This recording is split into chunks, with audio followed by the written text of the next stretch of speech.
नमस्कार साथियों, स्वागत है आप सभी का अंकित इंस्पायर्स इंडिया पर। मैं हूं अंकित अवस्थी और आप हैं मेरे साथ में बांग्लादेश के हालचाल जानने के लिए, क्योंकि आज से 4 दिन बाद बांग्लादेश के अंदर नए प्रधानमंत्री मिलने वाले हैं। 35 साल बाद नया प्रधानमंत्री। आप सरप्राइज होंगे कि 35 साल किस बात के लग रहे हैं बांग्लादेश में। अभी तक तो थी ना, शेख हसीना थी, खालिदा जिया थी। मैंने कहा नया प्रधानमंत्री शेख हसीना, खालिदा जिया, ये दो ही महिलाएं थी। पिछले 25 साल से इन दोनों का, 35 सालों से इन दोनों का ही राज चल रहा था, अल्टी पल्टी करके। इन दोनों के बाद में अब कोई तीसरा व्यक्ति आएगा, क्योंकि शेख हसीना भारत में और खालिदा जिया ऊपर हैं। ऐसे में मतलब स्वर्गवासी हो गई हैं। ऐसे में उन दोनों के बाद कोई थर्ड व्यक्ति अब बांग्लादेश की सत्ता संभालेगा। तो बांग्लादेश के अंदर फिलहाल के लिए जो आज की चर्चा है वो ये कि कौन सी पार्टी बढ़िया परफॉर्म कर रही है, और दूसरा, बांग्लादेश में अब जो भी आएगा, भाई हमको खालिदा जिया और शेख हसीना का 35 साल का पुराना अनुभव था। शेख हसीना चुनाव में नहीं है, ये आप सब और हम जान रहे हैं बढ़िया से। अवामी लीग चुनाव में नहीं है, लेकिन खालिदा जिया, और खालिदा जिया के अगेंस्ट में कौन खड़ा है, मतलब बीएनपी के अगेंस्ट में कौन तैयार हो गया है। पहले तक बाई पार्टी सिस्टम जब बांग्लादेश में होता था तो अवामी लीग लड़ती थी खालिदा जिया, वो शेख हसीना वाली, और बीएनपी बांग्लादेश नेशनलिस्ट पार्टी जो है वो खालिदा जिया की। दो ही पार्टियां मेजर हुआ करती थी।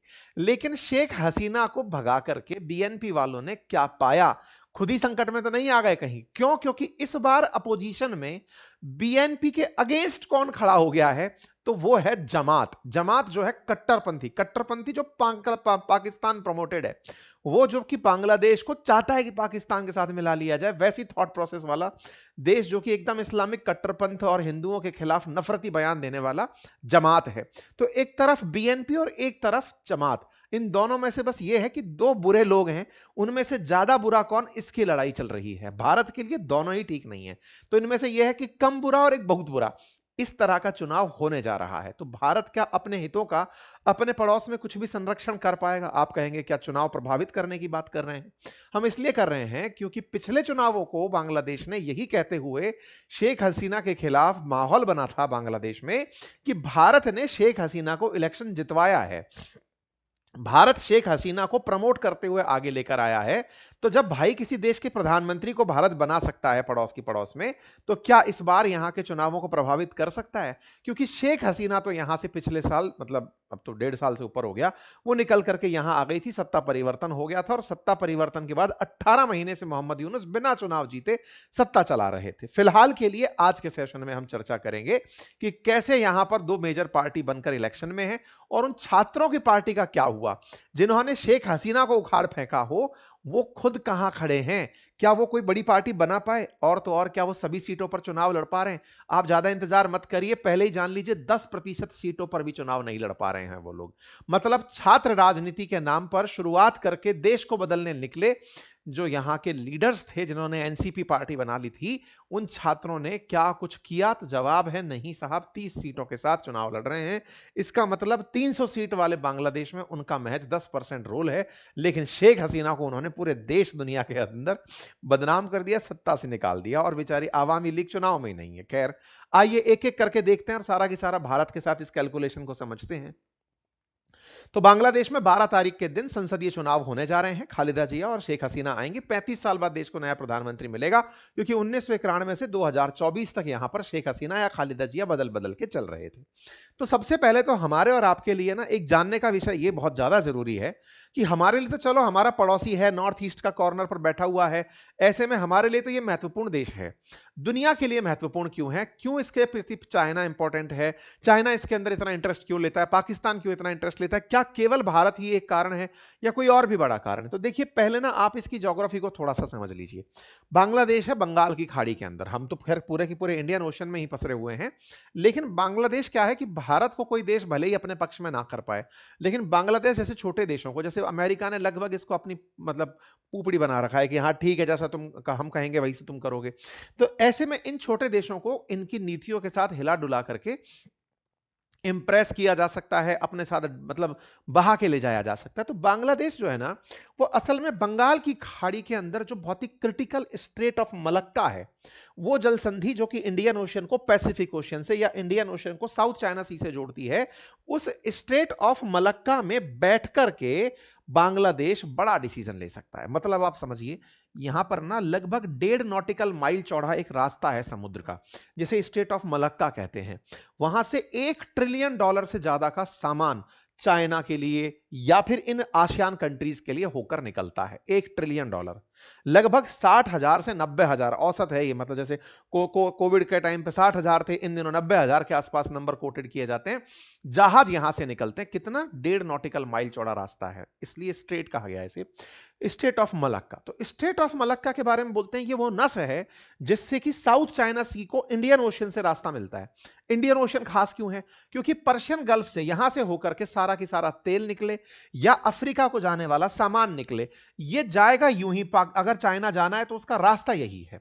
अब इस रास्ते से जाने के लिए बंगाल की खाड़ी बहुत इंपॉर्टेंट हो जाती है। तो बंगाल की खाड़ी में जो इंपॉर्टेंस है ना, उसको देखते हुए लोगों को, मतलब जैसे चाइना का, अमेरिका का जो बड़ा इंटरेस्ट आया, वो इसी बांग्लादेश के सेंट मार्टिन आइलैंड को लेकर आया था कि भैया हमें वो आइलैंड दे दो ताकि हम बंगाल की खाड़ी में निगरानी कर पाए। आप में से बहुत सारे लोग कहेंगे ऐसे तो फिर इंडोनेशिया को, थाईलैंड को, इनमें से किसी भी जगह को अमेरिका अपने लिए जगह बना सकता है। देखो, इन यूरोपियन देशों ने ना दुनिया भर में देश से ज्यादा आइलैंड को महत्व दिया है, क्योंकि आइलैंड बन करके ही ये जीवन में दुनिया पे राज कर पाए। मतलब एक कॉमन सा ऑब्जर्वेशन है, अगर आप लोग उसे ऑब्जर्व करें तो जैसे यूके भी दुनिया पर जब राज किया ना, तो उसके पीछे का बड़ा रीजन था कि वो पूरी तरह से एक आइलैंड कंट्री था।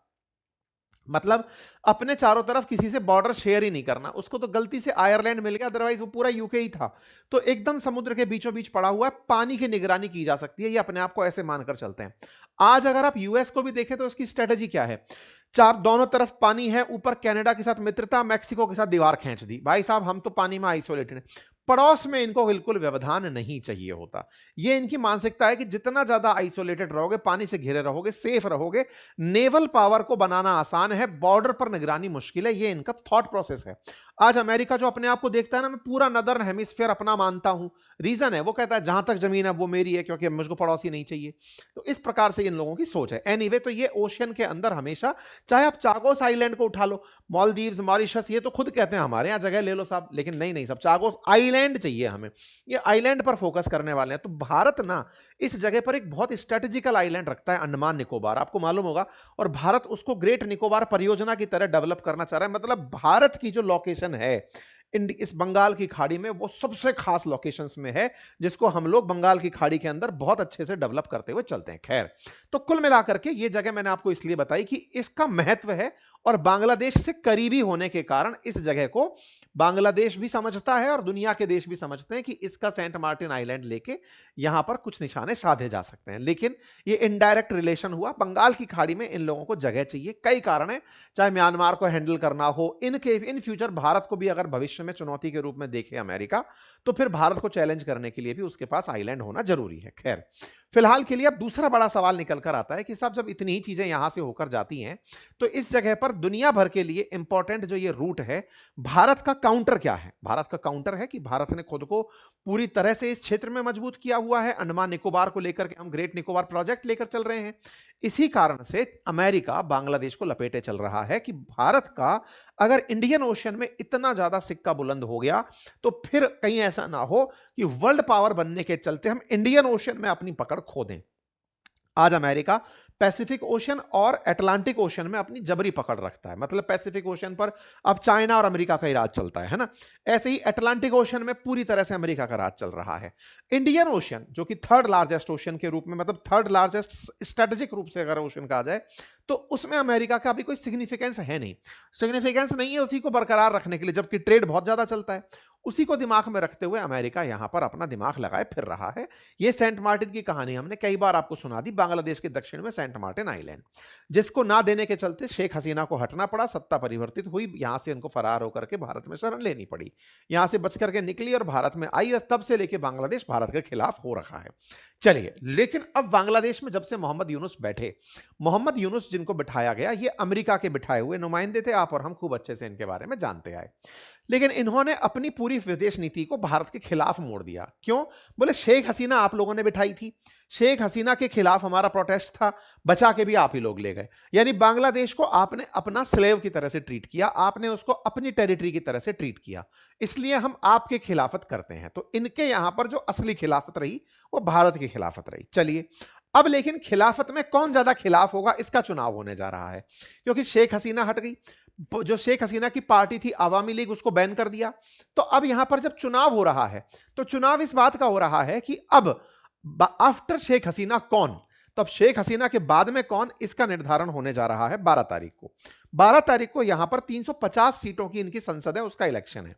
उनमें से 50 सीटें एनी टाइम रिजर्व रहती हैं महिलाओं के लिए। 300 सीटें हैं जिन पर इलेक्शन होता है। 300 सीटें जिन पार्टियों से जीतकर जैसी जैसी सीटें आएंगी, उसी अनुपात में बाकी बची हुई 50 सीटें जो रिजर्व हैं, उतनी महिलाओं को सीटें दे दी जाएंगी। यानी इलेक्शन 300 पर होगा, बाकी जो 50 हैं वो 300 के अनुपात में बट जाएंगी। मान लो 150 सीट किसी की आई तो उसको 25 महिलाओं की सीटें मिल गई। ऐसे मान लीजिए किसी की 30 आई तो किसी को 5 सीटें यहां पर मिल गई। उस प्रपोर्शन में इनके यहां पर महिलाओं की सीटों का रिजर्वेशन चलता है। इनकी कुल आबादी में 91% मुस्लिम है और 8% हिंदू हैं। इस प्रकार से यहां की जो पार्टी है वो जितना ज्यादा मुसलमान फेवर करेंगी, इस्लाम को फेवर करेंगी, उस तरह की पार्टियों को यहां पर ज्यादा तवज्जो दी जाती है। वो पार्टियां जो माइनॉरिटी के लिए बात करें, उनको यहां पर कोई महत्व नहीं दिया जाता। क्यों? क्योंकि वो यहां पर ज्यादा वोट शेयर नहीं रखते। ऐसे में बांग्लादेश का इलेक्शन और उसमें कौन की प्लेयर होगा और कौन सी पार्टी प्ले करेगी, यह फिलहाल के लिए एक बड़ा मुद्दा बना हुआ है। तो कितनी सीटें हैं? 300। अब बात करते हैं पार्टियों की। तो पार्टी यहां पर रही दो। आवामी लीग हटने तक, जब तक आवामी लीग थी तब आवामी लीग और बीएनपी पार्टी हुआ करती थी। अब कौन है? अब यहां पर बीएनपी यानी बांग्लादेश नेशनलिस्ट पार्टी है। और दूसरा जो जमात, जो शेख हसीना के टाइम पर पाबंदी पाती थी, यानी कि जिसके ऊपर सैंक्शन थे, जो चुनाव नहीं लड़ सकती थी, वो इस बार चुनाव में है। तो इस बार शेख हसीना के जाने से मुक्ति पाकर के उतरी हुई बाहर जमात इस्लामी, वो इस समय 11 पार्टियों को अपने साथ लेकर चुनाव लड़ रही है। अब इसको ऐसे समझिए, जैसे हमारे देश के अंदर बीजेपी अगर एक बड़ी पार्टी है तो वो अपने साथ गठबंधन को एनडीए कहकर चुनाव लड़ाती है। ऐसे कांग्रेस दूसरी बड़ी पार्टी है तो वो अपने साथ यूपीए नाम से चुनाव लड़ाती है। तो कई सारी पार्टियों का कोएलिशन होता है। ऐसे ही बांग्लादेश में दो मेजर गठबंधन हो गए। एक बीएनपी जो इस समय 10 पार्टियों को साथ लेकर चुनाव लड़ रही है, उनमें सबसे बड़ी पार्टी बीएनपी है, और दूसरी है जमात जो अपने साथ 11 बड़ी पार्टियों को लेकर चुनाव लड़ रही है। तो फिर से यहां पर दो पार्टियों का इलेक्शन है। अवामी लीग नहीं है तो भी दो बड़े गठबंधन बन चुके हैं। जो जमात वाला गठबंधन है ना, उसमें जो स्टूडेंट्स की पार्टी थी, जो 2024 में ही बनी थी, जिसका नाम नेशनलिस्ट पार्टी बना, नेशनल सिटीजन पार्टी एनसीपी बना, वो एनसीपी पार्टी जमात के साथ 2026 के जनवरी में गठबंधन कर ली। तो इसका मतलब अब यह हुआ कि एक तरफ बीएनपी यानी कि खालिदा जिया जो अभी थोड़े दिन पहले ही मरी हैं, उनके बेटा जो हैं वो इस समय पार्टी को लीड कर रहे हैं, और दूसरी तरफ जमात के अंदर एनसीपी यानी कि नेशनलिस्ट सिटीजन पार्टी, जो कि छात्रों के द्वारा बनाई हुई पार्टी है, उसका गठबंधन है। ठीक है। अब जो बीएनपी है ना, उस बीएनपी के अंदर तारिक रहमान, जो अपनी मां के एक्सपायर होने से कुछ दिन पहले ही बांग्लादेश पहुंचे थे। बीएनपी को अपने यहां लीडर की तलाश थी। ये 17 साल से विदेश में थे, लंदन यूके में पढ़ रहे थे, रह रहे थे, अपना परिवार चला रहे थे, फरारी काट रहे थे, क्योंकि शेख हसीना ने इनके खिलाफ काफी सारे मुकदमे डाल रखे थे, इनको सजाएं सुना रखी थी। तो ये इस समय बंगाल वहां पर यूके में रह रहे थे। तो यूके से ये लौटकर वापस आए और बीएनपी को इन्होंने हेड किया। बकायदा इनका भव्य स्वागत हुआ। बीएनपी को लगा कि अब हम अपना ही पूरा राज चलाएंगे, ये इसलिए लौटकर आए। लेकिन इन्हें नहीं पता था कि जमात और जमात के साथ वो मिलकर के इन्हीं के खिलाफ चुनाव लड़ लेंगे। खैर, इनकी पकड़ अभी भी मजबूत है। खालिदा जिया के समय की इनकी पकड़ है। पिछली बार खालिदा जिया की पार्टी चुनाव ही नहीं लड़ी थी, तो इस बार इनकी पकड़ थोड़ी मजबूत है और ये बढ़िया से सोचकर कर रहे हैं कि हम अपने बांग्लादेश को मां के सपने की तरह बनाएंगे, जो हमारी मां सोचती थी। बकायदा इन्होंने बांग्लादेश के लिए अपना मैनिफेस्टो जारी किया, जिसमें इन्होंने ये कहा कि जो बीएसएफ है, यानी भारत की जो बॉर्डर सिक्योरिटी फोर्स है, वो बॉर्डर पर किलिंग ना करे, ये हम सुनिश्चित करेंगे। और दूसरा, जो नदियों का पानी है वो सही से बंटवारा हो सके, हम ये सुनिश्चित करेंगे। मैं आपको बता दूं, भारत ने जो गंगा ट्रीटी कर रखी है बांग्लादेश के साथ, वो 2026 में समाप्त हो रही है। उसके बाद में हमारा पानी इनके पास कितना जाएगा, ये फिर से डिसाइड होना है 2026 के अराउंड मई में। और भारत अब इस बार एग्रीमेंट में, क्योंकि पिछले बार भी एग्रीमेंट में जाने से पहले हमने काफी ज्यादा इनको नेगोशिएशन में लिया था, तो अभी हमारे पास में ना गंगा जल का बंटवारा एक बड़ा मुद्दा है, जिसको लेकर के कोई सी भी सरकार बने वो आकर के हमारे साथ टेबल पर बैठेगी। तो ये अपने मैनिफेस्टो में इसको डाल दिए कि फेयर पानी मिले हमें, ये हमारी चाहत रहेगी, बॉर्डर किलिंग रुके, हम ये चाहते हुए आगे बढ़ेंगे। इन्होंने अपनी तरफ से कहा कि बांग्लादेश बिफोर ऑल की नीति हम अपनाएंगे, हमारे ऊपर मित्रता तो चलेगी, हमारे ऊपर मास्टरी नहीं चलेगी। इनका मतलब यही था कि इंडिया जैसे पहले बांग्लादेश पर मास्टरी करता था, हमको हमको मित्र की तरह ट्रीट किया जाए, हम पर कोई शासन ना करे, यह हमारा उद्देश्य रहेगा। बॉर्डर मैनेजमेंट मजबूत होगा, वाटर की सॉवरेनिटी रहेगी, हम रीजनल डाइवर्सिफिकेशन पर फोकस करेंगे, हम सबसे गठबंधन करेंगे, हम चाइना को बुलाएंगे, हम भारत के साथ भी रहेंगे, हम सार्क के साथ भी रहेंगे, हम सबके साथ रहते हुए आगे बढ़ेंगे। कुल मिलाकर के भारत का इनके साथ जिक्र है, ये चाहते हैं कि भारत के साथ आगे रिश्ते बढ़ाए जाएं। ठीक है साहब। दूसरा दल जिसका नाम है जमाते इस्लाम। जमाते इस्लाम नाम की जो पार्टी है उसके ही इस समय लीड कर रहे हैं शफीकुर रहमान। शफीकुर रहमान 67 वर्षीय हैं जो कि इस समय जमात को लीड कर रहे हैं। ये लंबे समय तक बैन चले अपने कट्टरपंथी विचारधारा के कारण, और ये बांग्लादेश के जन्म को ही गलत मानते थे। मतलब ये वो लोग थे जो बांग्लादेश के मतलब निर्माण को सहमत नहीं थे। मतलब जिस तरह से पाकिस्तान से टूट के बांग्लादेश बना, ये उस समय के पक्षधर लोग नहीं थे, इस कारण से इनको बैन रखा जाता था अवामी लीग के टाइम पर। अब ये छुट्टे हो गए हैं। अब जब ये छुट्टे हो गए हैं तो फिर इनके साथ में और लोग मिल गए, जैसे एनसीपी जैसी पार्टियां इनके साथ मिल चुकी हैं। इनने भी मैनिफेस्टो निकाला। जैसे मोदी जी ने 2047 में भारत को विकसित राष्ट्र की बात की है, इन्होंने 2040 तक बांग्लादेश को 2 ट्रिलियन अर्थव्यवस्था बनाने का दावा किया है। इन्होंने कहा कि हम पड़ोसियों के साथ, विशेष रूप से इंडिया के साथ कंस्ट्रक्टिव टाइज रखेंगे, यानी कि हम भारत के साथ में मतलब रचनात्मक रूप से संबंधों को आगे बढ़ाते हुए चलेंगे। बाकायदा इनके मैनिफेस्टो में यह बात लिखी गई, constructive relation with neighbouring countries, peaceful, friendly and cooperative relation will be built with neighbours and nearby countries including India, Bhutan, Nepal, Myanmar, Sri Lanka, Maldives, Thailand, इन सब के साथ और म्यूचुअल रेस्पेक्ट के साथ हम आगे बढ़ेंगे, और दुनिया के और देशों के साथ भी। साथ ही साथ जो सार्क और आसियान जैसी जगह हैं वहां पर भी हम एक्टिव एंगेजमेंट करेंगे। ये बात बोलते हुए इन्होंने बात कही। बात करते हैं सबसे ज्यादा जिसकी चर्चा होनी थी कि भाई अब जनता जो है वो छात्रों के नेतृत्व में राज करे, छात्रों के नेतृत्व में बांग्लादेश का भविष्य देखेगी। उनका क्या हुआ? उन लोगों ने निकलकर, जिन छात्रों ने आंदोलन करके शेख हसीना को हटाया था, उनकी पार्टी बनी नेशनलिस्ट सिटीजन पार्टी। इस पार्टी का इस बार के इलेक्शन में 300 में से मात्र 30 सीट पर दावेदारी की गई है। 30 सीटों पर ये चुनाव लड़ने के लिए तैयार हुए हैं, क्योंकि इनके साथ गठबंधन में जमात ने इनको 30 सीटें ही दी हैं कि भाई सुनो, 300 में तुम चुनाव नहीं लड़ पाओगे, तुमको कोई नहीं जानता, तुम यूथ हो, जैनजी क्राउड हो, शहरों में तुम्हारी रीच है जो कि इंस्टा फेसबुक पर तुम्हें लाइव करती है, तुमको सीट मिलेंगी 30। तो भैया कुल मिलाकर के ये 30 सीटों पर चुनाव लड़ने के लिए तैयार हुए हैं। लेकिन जब ये तैयार हुए तो बहुत सारे इन्हीं के साथी नाराज हो गए। इनके कई साथी जो कहते थे कि जमात के तो खिलाफ थे हम लोग, हम कट्टरपंथ के खिलाफ थे, हम कई विचारधाराओं के खिलाफ थे, ऐसा कहते हुए इन स्टूडेंट के यूनियन में से 9 नेताओं ने इनका संग छोड़ दिया, एनसीपी छोड़ दिया, और वो अब इंडिपेंडेंट चुनाव लड़ रहे हैं। उनमें से कई काफी फेमस जो नेता रहे इनके, जैसे समांता समरीन हुआ, तमसीन जारा हुआ, हाई प्रोफाइल कई फिगर थे, उनको आइडियोलॉजिकल क्लैशेस हुए और उन्होंने कहा कि नहीं भाई, हम इंडिपेंडेंट चुनाव लड़ लेंगे। लेकिन नाहिद इस्लाम जैसे जो लीडर थे वो डिफेंस में रहे कि नहीं, हमें साथ रह करके इनको सुधारना है, साथ मिलकर के इनको सुधारना है। अलतत्वगत्वा चुनाव में जब आप उतरते हैं तो फिर चुनाव की गणित कुछ और होती है, आपके आंदोलनों की गणित कुछ और होती है। आंदोलन जब हुए तब जनता को यह दिखाया गया कि हम बिल्कुल कुछ अलग लेकर आ जाएंगे, लेकिन जब चुनाव में उतरना हुआ तो कहा कि पहले साथ मिलते हैं, तब सुधार का इंतजार करेंगे।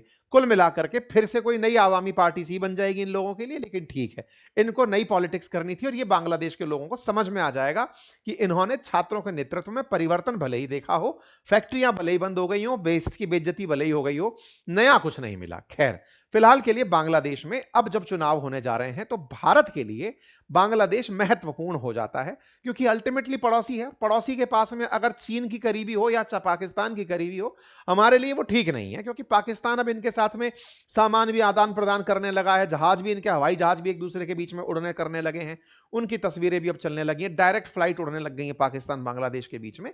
तो भारत के लिए बांग्लादेश में किसी और पड़ोसी का दखल, पाकिस्तान और बांग्लादेश, पाकिस्तान और चाइना का दखल मिनिमम रहे, हम इनसे यही चाहते हैं। लेकिन इन सबसे परे एक भाई साहब अपना पूरा रोल प्ले कर रहे हैं। इन्होंने अपना एम्बेसडर यहां भेज रखा है साहब। यूएस एम्बेसी जबरदस्त सक्रिय हो रखी है तब से, जब से वो उस्मान हदी नहीं मरा था, उस समय से यूएस एम्बेसी सक्रिय हो रखी है भाई साहब। यूएस एम्बेसी ने तो बांग्लादेश को बढ़िया अपना बाजार बना लिया। आपको पता होगा, बांग्लादेश, अमेरिका वाले जो मिनेसोटा के अंदर इनके मक्का पैदा होती है, चाइना वालों ने खरीदने से मना कर दिया था। बांग्लादेश तो बिका हुआ है, तो बांग्लादेश को इन्होंने अपनी वो फसलें जो कहीं नहीं खप रही थी वो यहां खपाना शुरू कर दी। जीएम क्रॉप्स, चाहे गेहूं हो चाहे मक्का हो, भाई साहब वो खपाना शुरू कर दी। इन्होंने बाकायदा यहां के लिए अपना एक एम्बेसडर नियुक्त किया और आते ही उसने ये कहा कि हम 25-26 साल से, मतलब आप सोचकर देखिए, पिछले 8 सालों से बांग्लादेश में कोई इंपोर्ट नहीं हो रहा था अमेरिकी अनाज का भाई साहब तत्काल प्रभाव से इनके यहां पर मक्का की डिलीवरी होना शुरू हो गई, ये मक्का आ गई। मतलब बांग्लादेशियों को पता ही नहीं चला कि एक आदमी जो चुना नहीं गया था, मोहम्मद यूनुस, वो इनके लिए कौन से एग्रीमेंट कर गया, जिसके चलते अमेरिकी सामान धड़ाधड़ बांग्लादेश में आने लग रहा है, अमेरिका की फसलें आने लग रही हैं। विकासशील और अल्प विकसित देशों के पास में प्राइमरी सेक्टर के अंदर कृषि ही सबसे महत्वपूर्ण चीज होती है। अगर वो भी विकसित राष्ट्र इनको देने लगे तो ये लोग तो कटोरा हाथ में ले लेंगे, पाकिस्तान से भी बुरा हाल हो जाएगा। विचारणीय है कि बांग्लादेश को मक्का अमेरिका से मंगानी पड़ रही है, गेहूं भी अब ये अमेरिका से मंगवा रहा है। ये यहां पर इनके अभी इन्होंने बिठाए हैं अपने एम्बेसडर ब्रेंट टी क्रिश्चियन, वो सभी तस्वीरें शेयर करते हुए दिखाई दे रहे हैं कि देखिए साहब हमने मक्का पहुंचा दी है इतने साल बाद, 8 साल बाद मक्का, क्योंकि शेख हसीना मक्का यहां पर नहीं उतरने देती थी कि हम नहीं बिकने देंगे, फसलें तो हम खुद ही बना के खाएंगे साहब, कोई बात नहीं। भाई साहब चुनाव से पहले ब्रेंट टी क्रिस्टियन नाम का जो एम्बेसडर बांग्लादेश के लिए नियुक्त हुआ, वो बकायदा हर भी जैसे बीएनपी लीडर तारिक रहमान से मिलता है, इसके बाद में मोहम्मद यूनुस से मुलाकात करता है, इसके बाद में शफीकुर रहमान से, एक तरफ तारिक रहमान एक शफीकुर रहमान, शफीकुर रहमान जमात से है, उससे मुलाकात करता है। सबसे मुलाकात चल रही है इसकी कि बढ़िया से चुनाव लड़ना भाई, अपन देख रहे हैं सबको, है ना, तुम सबके साथ हैं अपन, इस तरह से भाई ये हर व्यक्ति से मिलते हुए तस्वीरें डाल रहा है। बाकायदा मुलाकात में ये तय कर रहा है कि बांग्लादेश के हितों, अमेरिकी हितों के खिलाफ बांग्लादेश में कुछ भी ना हो। अमेरिका को बांग्लादेश में दिखाना यह है कि हम तुम्हारे विकास में तुम्हारे साथ खड़े हैं, जबकि $0.88 बिलियन का इंपोर्ट करता है बांग्लादेश अमेरिका से और $6 बिलियन का एक्सपोर्ट करता है। मतलब इतना कि अमेरिका राउंड फिगर्स में इन्हें मिस भी कर सकता है कि छोड़ो छोड़ो, लेकिन अमेरिका के लिए ये स्ट्रेटेजिकली इंपॉर्टेंट हो रखा है। सेंट मार्टिन आइलैंड चाहिए, जो भी बने वो अमेरिका के साथ में दोस्ती रखे। कुल मिलाकर के ये सब धड़ों से नेवी के चीफ से मिल रहा है, बड़े बड़े अधिकारियों से मिल रहा है, सबसे इसकी मुलाकात चल रही है कि हाँ भाई बांग्लादेश में अपनी पकड़ पूरी है।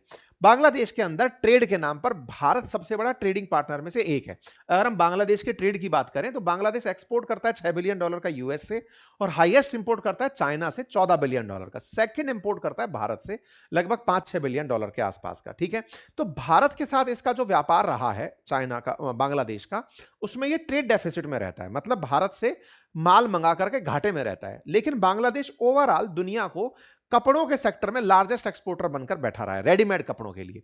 ऐसे में रेडीमेड कपड़ों में बांग्लादेश के लिए अमेरिका बहुत बड़ा बाजार रहा है।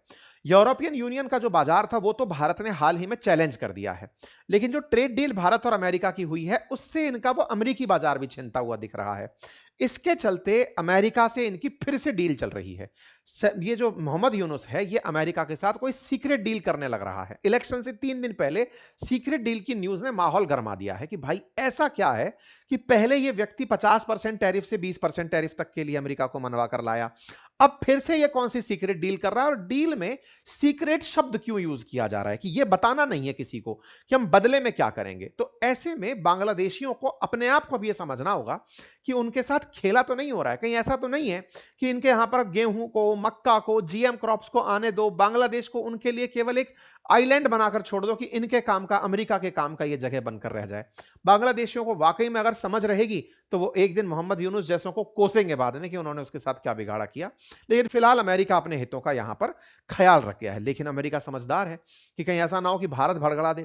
तो भाई साहब अपने सिटीजन्स को उसने बकायदा नोटिस जारी किया, एडवाइजरी जारी की कि सुनो बांग्लादेश में इलेक्शन है, सब लोग साइड में रहना, कुछ भी गड़बड़ हो सकती है। तो एडवाइजरी भी जारी कर रहा है और मित्रता भी कर रहा है। खैर जो भी है, बांग्लादेश के अंदर आवामी लीग तो यही बता रही है कि भाई साहब हम चुनाव में तो नहीं है, लेकिन जो चुनाव में हो सकते थे उम्मीदवार उनको जेलों में मार दिया जा रहा है। क्या बांग्लादेश रह गया है, किस तरह की बातें यहां पर हो रही हैं।